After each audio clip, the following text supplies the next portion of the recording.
올해 부활주일이 4월 4일입니다. 그래서 그 부활을 준비하는 사순절 기간이 이미 시작되었죠.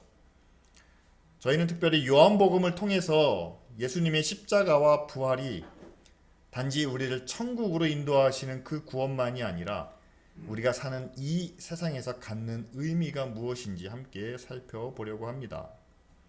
특별히 오늘 말씀 가운데 25절 이 말씀은요, 요한복음에서 주님이 부활하시는 첫 번째 구절입니다.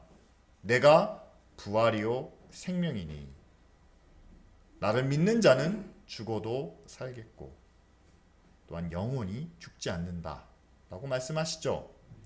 그런데 이 말씀이 언제 누구에게 전해지느냐, 바로 나사로가 죽어서 이미 무덤에 묻혀 있는 가운데 예수님께서 그 누이인 마르다에게 주시는 말씀입니다. 자, 그렇다면요, 우리는 그렇게 생각할 수 있습니다. 내가 부활이요 생명이다. 예수를 믿음으로 우리 영혼이 구원을 얻는다. 이거는 마르다도 이미 알고 있었습니다. 그렇다면 그에게 다시 한번 부활과 생명을 말씀하시는 이유는 예수님은 우리의 영혼뿐만 아니라 우리의 육신도, 그리고 우리가 사는 이 세상도 구원하시고 또한 새 생명을 주실 수 있다. 우리가 그런 의미로 해석할 수 있지 않겠습니까?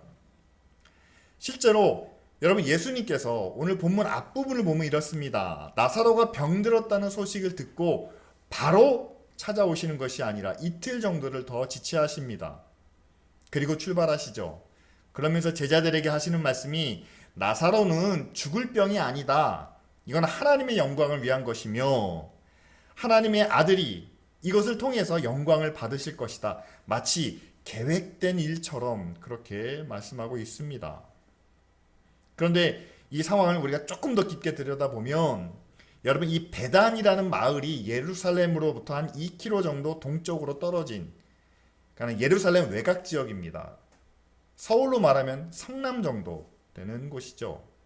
그리고 전에 거기서 유대인들이 예수님을 돌로 치려 했다는 그런 기록이 성경에 있습니다.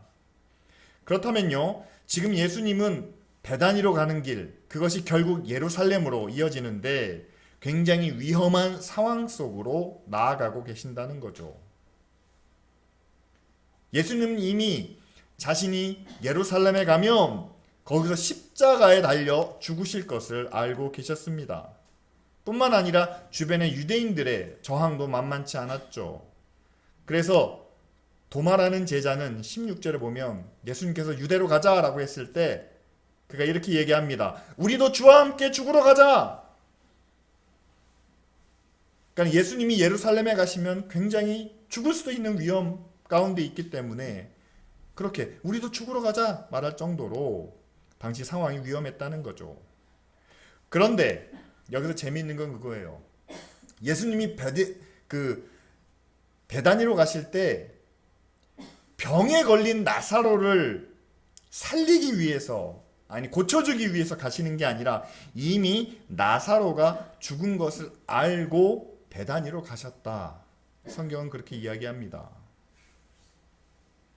여러분, 왜 예수님이 예루살렘으로 향하시는 그 길 가운데 베단이라는 곳을 들리셨을까?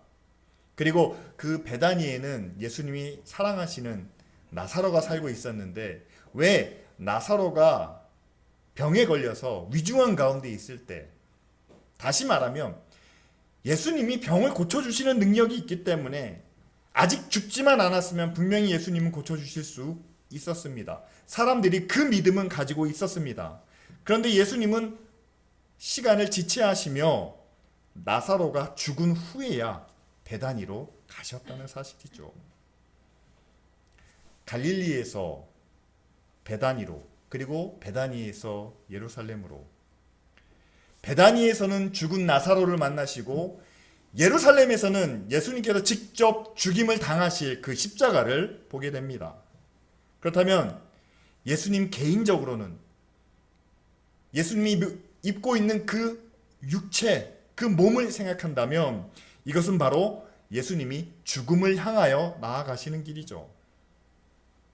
그러나 하나님의 아들, 구원자 그리스도로서 그 길을 다시 한번 들여다본다면 예수님은 죽은 사람을 살리기 위해서 또한 자신이 대신 십자가를 통해 모든 사람을 영원한 생명으로 인도하시는 길이 바로 이 베다니와 예루살렘을 향한 길이 아니겠습니까?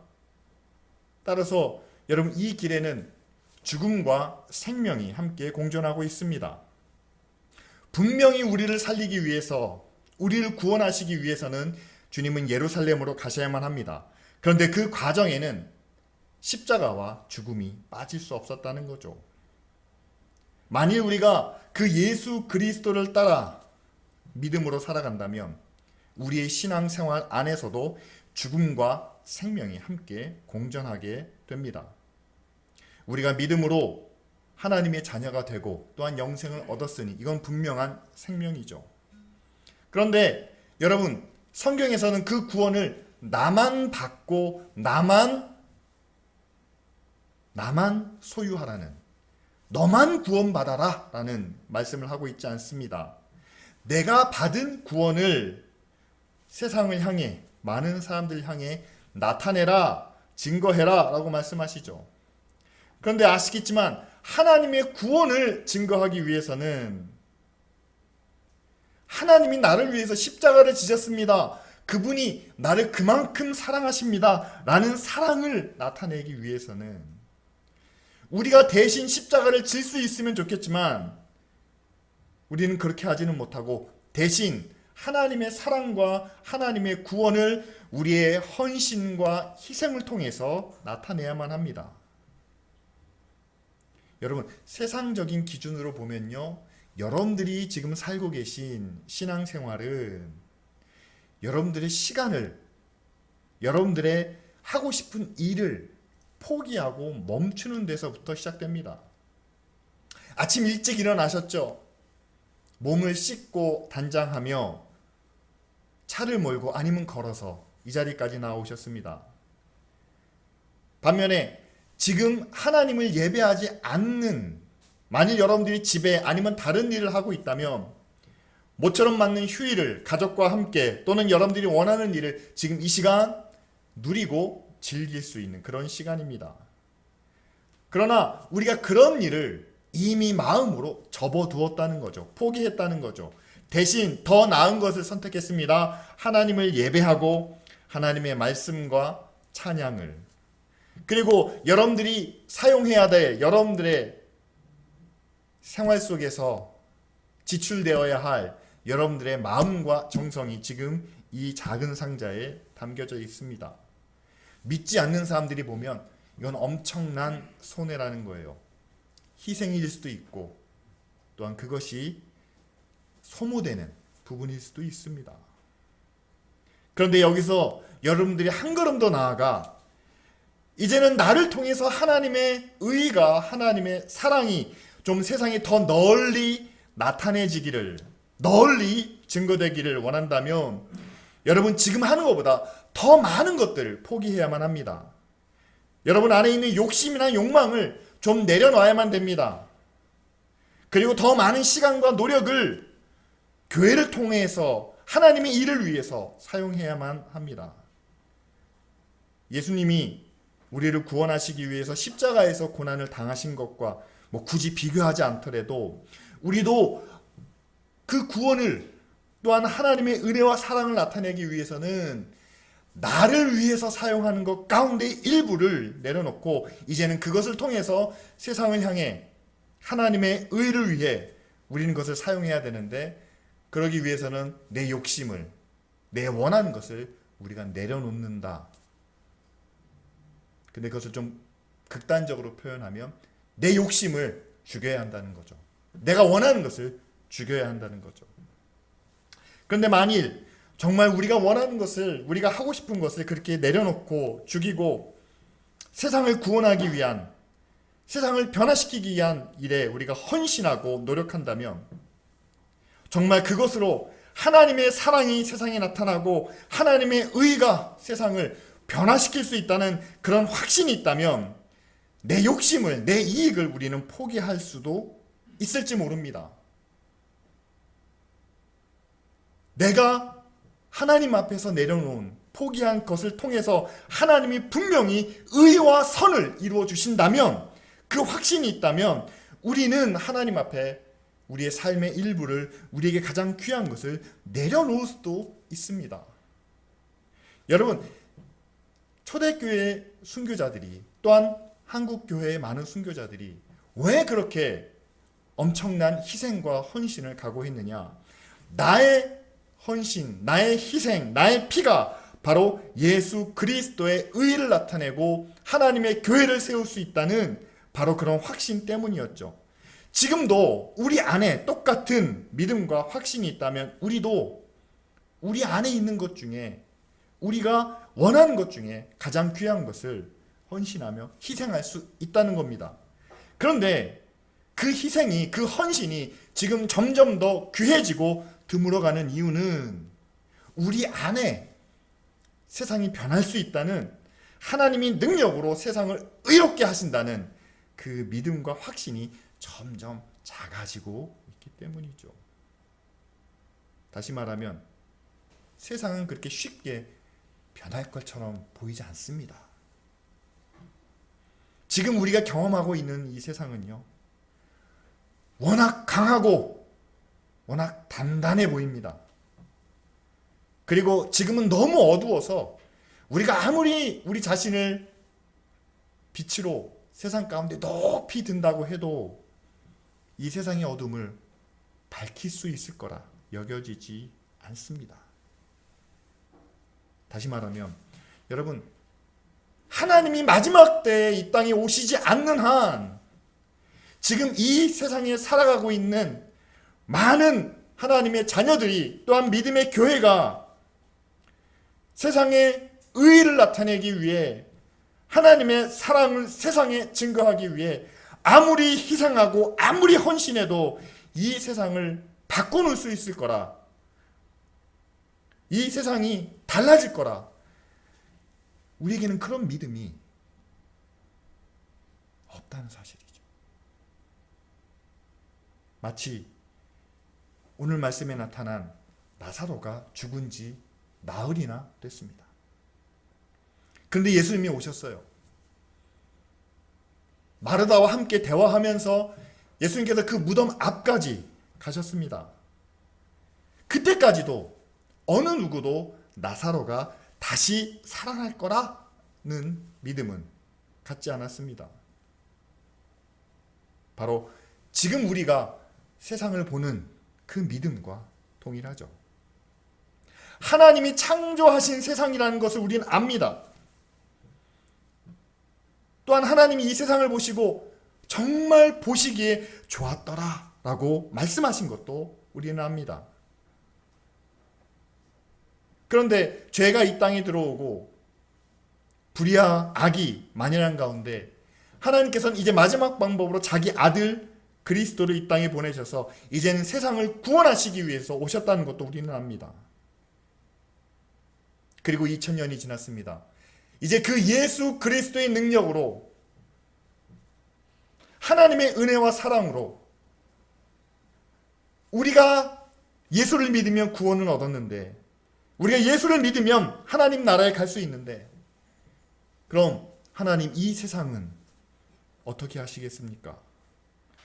여러분, 하나님의 나라가 이 땅에 임하는 것을 우리는 주기도문을 통해서 매번 기도하면서도 정말 하나님께서 그 능력으로, 하나님의 사랑으로 불의하고 악하고 어두운 이 세상에 다시 한번 하나님의 나라를, 하나님의 뜻을 이루어 주시지 않을까요? 바라고 기도하면서도 우리는 그것을 믿지 못하고 있다는 사실이죠. 안타깝지만 여러분, 우리는 더 이상 세상의 정의가, 또한 세상의 선함이, 또한 세상의 진리가 살아있다고 믿지 못합니다. 결국 세상의 정의는 없다, 선함과 진리도 이제는 세상을 주관하지 못한다 라고 그 죽음을 인정하고 있는 그런 상황이죠. 하지만 예수님은 저는 그렇지 않다고 믿습니다. 나사로가 죽은 지 나흘이 돼서 무덤에서 이제 썩은 냄새가 나고 있을지언정 오히려 예수님은 그 죽은 나사로를 바라보시며 이것은 하나님의 영광을 위한 일이다. 이것을 통해 하나님의 아들이 영광을 받으실 것이다 라고 말씀하신 것처럼 그래서 그 무덤에 직접 찾아오셔서 내가 부활이요 생명이니 나를 믿는 자는 죽어도 다시 산다고 선언하시며 그 죽은 나사로를 다시 살리신 것처럼 저는 하나님께서 만드신 이 세상 가운데 특별히 하나님이 택하여 구원하신 이 나라와 사회 또한 100년 전에 하나님의 복음을 이 땅에 전해주셔서 많은 선교사들과 성도들의 피로 세운 이 교회가 하나님의 말씀과 진리, 정의와 선함을 떠나서 이제는 어둠 가운데 있는 불의와 악함 가운데 있는 이 죽음의 상황을 저는 하나님이 인정하시지 않을 거라고 믿습니다. 그래서 하나님은 지금도 우리를 향해서 이렇게 말씀하시리라 저는 생각합니다. 죽은 나사로에게 하셨던 것처럼 이제 나오라 라고 말씀하시겠죠. 여러분, 우리가 가지고 있는 우리의 믿음을 다시 한번 생각해 보기를 바랍니다. 우리도 하나님을 믿습니다. 우리도 예수 그리스도의 십자가를 믿습니다. 오늘 말씀을 함께 살펴보면요, 마르다가 가졌던 믿음 정말 대단한 믿음입니다. 21절에 보니까 주님이 여기 계셨으면 우리 오빠는 죽지 않았을 겁니다. 예수님의 능력과 또한 사랑을 100% 신뢰하고 있었다는 거죠. 더 큰 믿음을 보여주는 게 22절 말씀이에요. 거기 보면은요, 이제라도 주님이 구하시면 하나님께서 무엇이든지 주실 줄 제가 압니다 라고 이렇게 마르다가 고백합니다. 여기서 유의하셔야 될 것이 이제라도 라는 거예요. 오빠가 이미 죽었지만 이 죽음 가운데서라도 주님이 구하시면 하나님께서 무엇이든 주실 것을 믿습니다. 여러분, 이제라도 무엇이든 주실 겁니다. 우리 사회가 불의하고 악해도 여러분, 우리가 구하면, 예수님께서 만일 우리를 대신하여 하나님 아버지께 구하면 무엇이든지 주실 것을 안다. 이것이 바로 마르다의 믿음이었습니다. 그런데 그 말씀을 듣고 예수님께서 이렇게 말씀하시죠. 그래? 그럼 너희 오빠 나사로가 다시 살아나리라. 이제라도 무엇이든지 주신다고 하셔서 예수님께서 그래? 그럼 다시 살아날 거다 라고 말씀하셨는데 여기에는 좀 다른 반응을 보이죠. 예! 우리 오빠가 다시 살아난다고요? 예! 마지막 날 부활의 때에는 다시 살아나겠죠. 근데 그것으로 끝나는 것은 뭐냐면 지금은 아니겠죠 라는 반응입니다.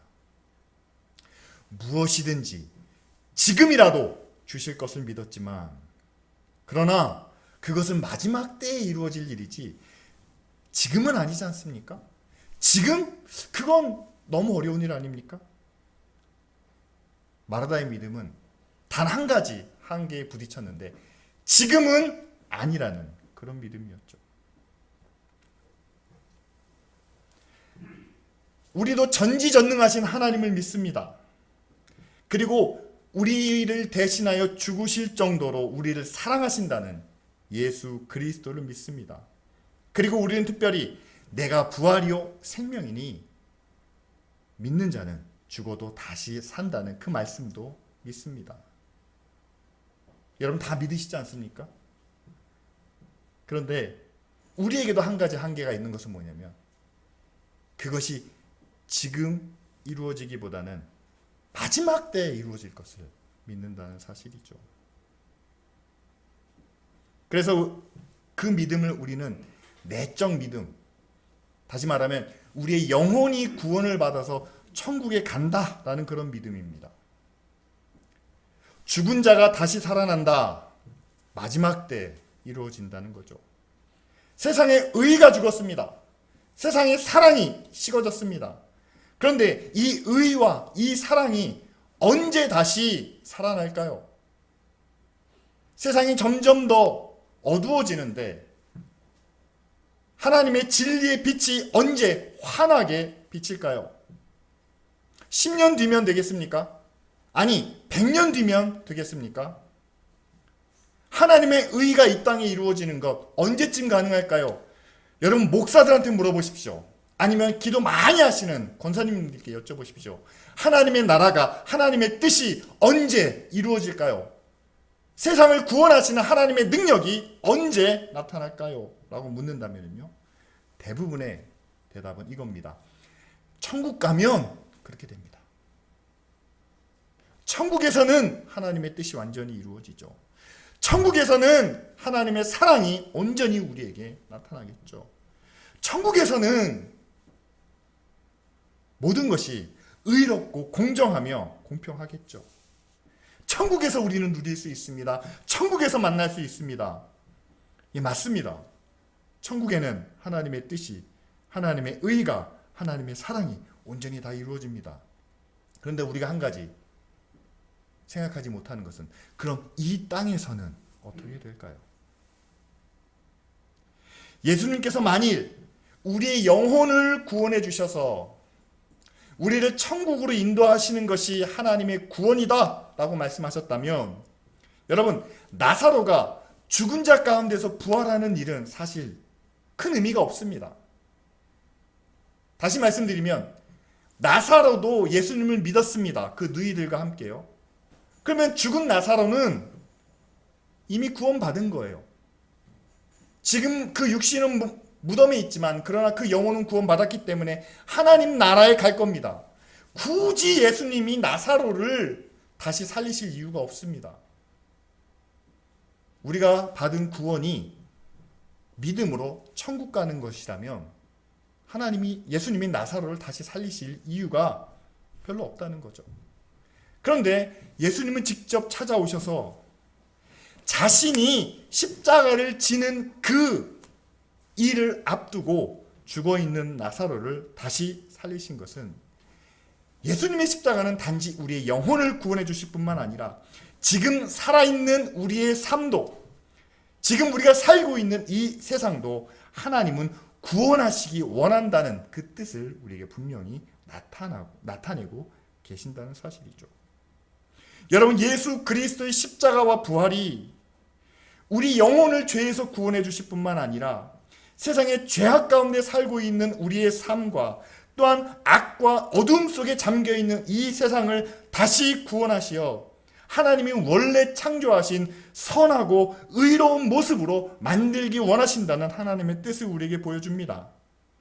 뿐만 아니라 성경에 기록되어 있는 모든 하나님의 약속들은 우리가 천국에서 하나님의 은혜로, 하나님의 사랑으로, 하나님의 축복으로 누릴 뿐만 아니라 하나님은 이 세상에서도 하나님이 약속하신 의로운 일들을, 또한 선한 일들을 하나님의 사랑과 하나님의 능력으로 나타내기 원하시며, 오늘 마르다가 고백하고 있는 것처럼, 또한 예수님께서 뒤에 약속해 주고 계시는 것처럼 무엇이든지 구하는 대로 우리에게 들어주신다고, 천국에서가 아니라 이 땅에서도 무엇이든지 구하는 대로 들어주신다고 우리에게 말씀하고 계십니다. 여러분, 천국 소망을 갖고 계십니까? 예, 여러분은 믿음으로 구원받았습니다. 그런데 이 천국 소망이 하나님이 우리를 구원해 주신 그 목적의 전부냐? 그것은 아니라는 거죠. 하나님이 우리를 천국으로 인도해 주십니다. 그런데 구원받은 사람들이 천국에 들어가고 난 다음에 그 나머지 세상에 대해서는 하나님의 관심 바뀌고 하나님은 저것들은 심판받아야 마땅하다고 그렇게 그들을 저주하시면서 그들을 미워하실까요? 아니죠. 여러분, 부모 말을 듣지 않는 자녀들을, 부모의 품을 떠난 자녀들을 부모가 미워하겠습니까? 저주하겠습니까? 아니죠. 이미 품 안에 있는 자녀들을 통해서 그들이 얼마나 그 부모의 사랑과 은혜 가운데 살아가는 그 선한 모습을, 그 아름다운 모습을 통해서 집 나간 자식도 다시 돌아오기를 원하는 것이 부모의 마음이 아니겠습니까? 하나님은 그걸 원하신다는 사실이죠. 하나님은 세상을 구원하기 원하십니다. 하나님은 믿지 않는 자들을 구원하기 원하십니다. 죽어있는 사람들을 다시 살리기 원하십니다. 죽어있는 의와 죽어있는 사랑과 죽어있는 빛을 다시 일깨우기를 원하십니다.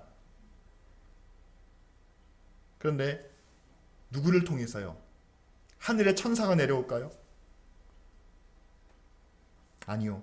이미 하나님 안에 있는, 믿음 안에 있는 저와 여러분들을 통해서 하나님은 구원을 이루기 원하신다는 사실이죠. 그런데 여러분, 예수님께서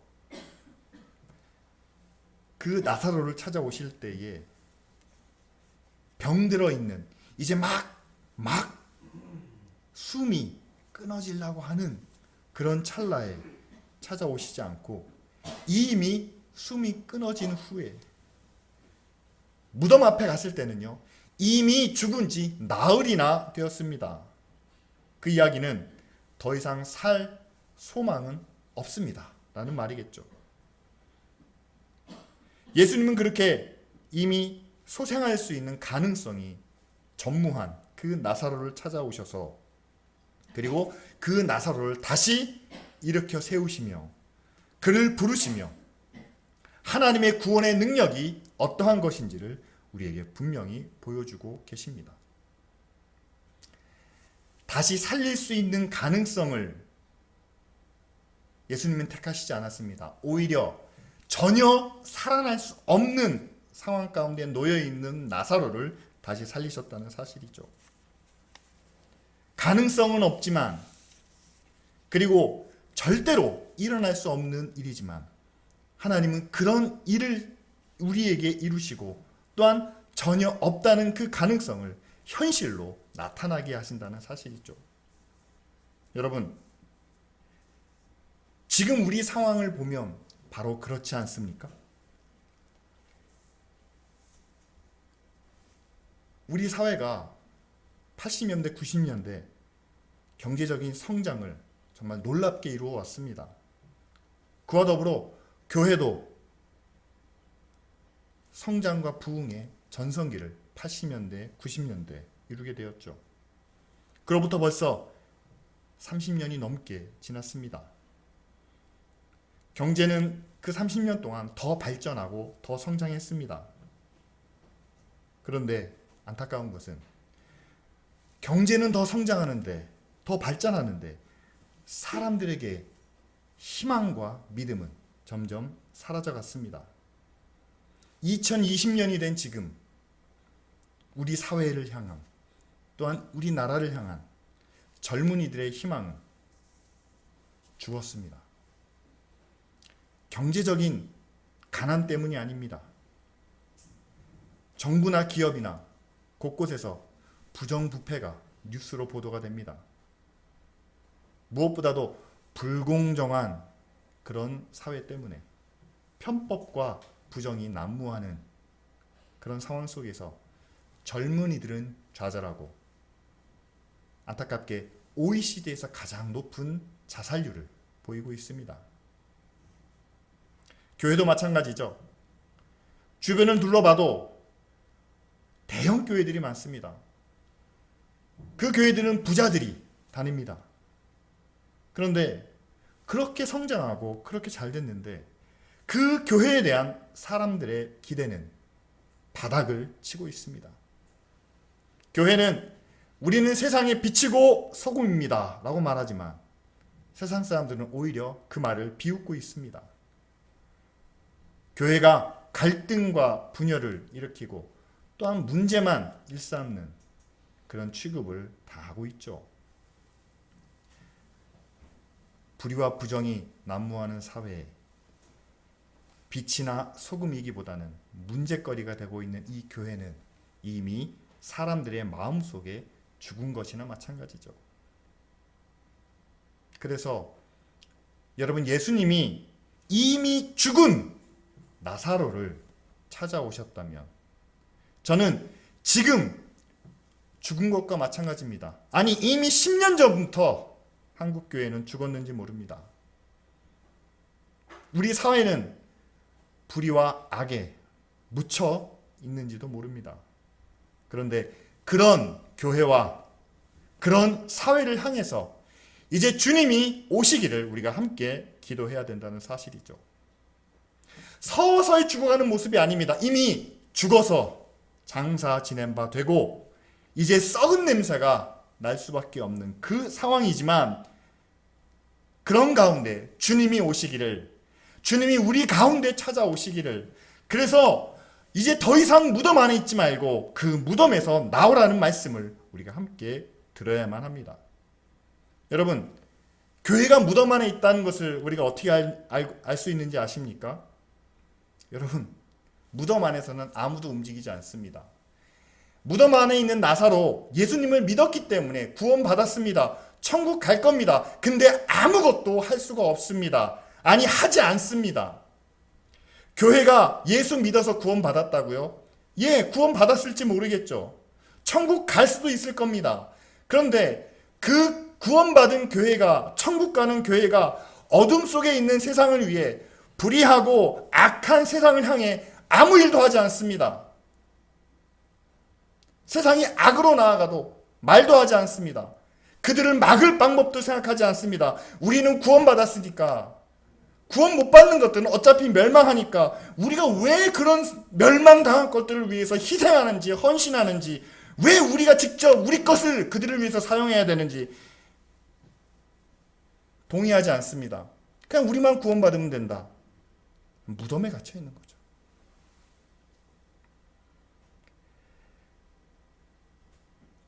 교회만 성장하고 교회만 부흥하고 그래서 우리가 구원받으면 된다. 세상은 하나님 밖에 있으니까 하나님도 저 세상에는, 저 불의한 세상에는 관심이 없을 거다. 그저 우리 안의 은혜와 축복, 그것으로 우리는 만족해야 된다라고 생각한다면 저와 여러분들은 무덤에 있는 겁니다. 그런데 오늘 말씀에 예수님은 그 무덤에 있는 나사로에게 나오라 라고 말씀하십니다. 예수님도 그렇게 하셨습니다. 예수님은 지금 십자가를 지러 가십니다. 자신의 죽음을 앞두고 계시죠. 그런데 예루살렘 앞에서 그 예루살렘이 멸망할 그 날을 바라보시며 슬피 울면서 예루살렘아 예루살렘아 라고 이렇게 애곡하시는 장면이 성경에 기록되어 있습니다.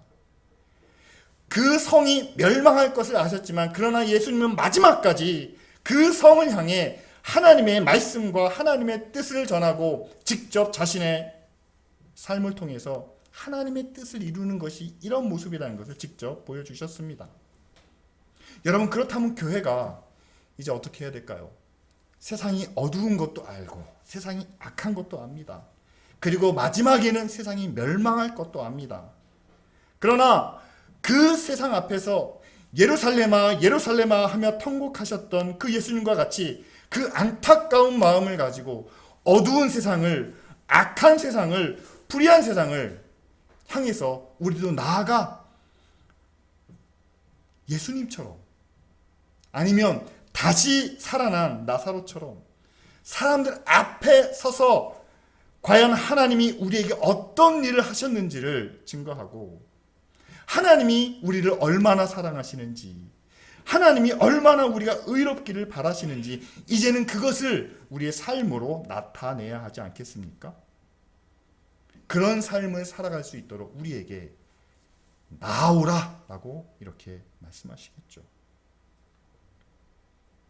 여러분, 우리가 믿음으로 구원을 얻었다고, 우리는 이제 천국에 간다고 해서 그 구원받지 못한 세상, 하나님을 믿지 않는 사람들의 장례식을 우리가 축하할, 그것을 당연하게 여길 그런 마음을 가져서는 안 되겠죠.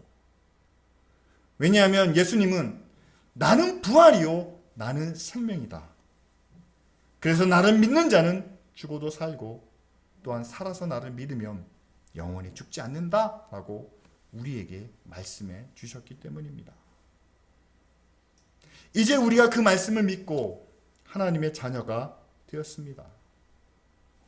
그런데 먼저 믿은 우리에게 천국 가는 믿음만 주신 것이 아니라 우리에게 하나님의 빛과 또한 세상을 깨끗하게 만드는 그러한 소금의 역할을 맡겨 주셨기 때문이죠. 죽은 나사로를 영혼이 아니라 그 몸을, 그 육신을 다시 살리셨습니다. 나사로에게 제2의 인생을 허락해 주셨습니다. 그렇다면 그 두 번째 삶은 나사로가 과연 누구를 위해서 살아야 될까요? 몸이 다시 살아났는데 다시 무덤에 있는 것처럼 이제 구원만 바라보며 천국만 바라보며 내 몸의 안위와 평안함을 위해서 사는 것이 과연 나사로의 삶이 되어야 되겠습니까? 아니죠. 다시 살아난 나사로가 이전과는 다르게 더 많은 것으로, 더 많은 시간과 노력과 헌신과 희생을 통해 하나님의 의를, 하나님의 사랑을 나타내야 되지 않겠습니까? 여러분, 세상이 죽은 것 같다면 이 세상이 다시 의로워질, 다시 선하고 아름답고 복된 모습으로 변화될 가능성이 전혀 없어 보인다면 그것은 바로 그때가 우리가 무덤에서 나와 하나님의 의와 하나님의 빛을 나타낼 때라고 저는 믿습니다. 그것이 바로 나사로를 다시 살리신 예수님의 뜻이고 또한 예수님의 능력이기 때문이죠. 따라서 이 시간 우리가 함께 기도하기를 원합니다. 우리가 보기에는 정말 불가능해 보입니다. 하나님의 의, 진리의 말씀, 그리고 사랑이 이 세상을 변화시킨다고 안 될 것 같습니다. 하지만 나사로를 죽은 지 사흘 만에 다시 살리신 예수 그리스도의 능력을 우리가 다시 한번 기억하기 원합니다. 뿐만 아니라 내가 부활이요 내가 생명이니 나를 믿으면 죽어도 다시 산다는 그 약속의 말씀을 우리가 함께 기억하길 원합니다. 이미 예수님께서 자신의 십자가를 통해서 우리를 구원해 주셨는데 그 십자가의 은혜와 능력이라면 이 세상도 다시 살리시리라 믿고 이제는 나사로야 나오라 라는 그 말씀에 따라 우리도 하나님의 사랑과 하나님의 은혜를 가지고 세상으로 나아가는 믿음의 사람들이 될 수 있도록, 그래서 마지막 날에 믿으면 하나님의 영광을 보리라 라는 약속이 우리에게 이루어지는 것을 간증할 수 있도록, 증거할 수 있도록 이 시간 우리 다 같이 함께 통성으로 기도하겠습니다.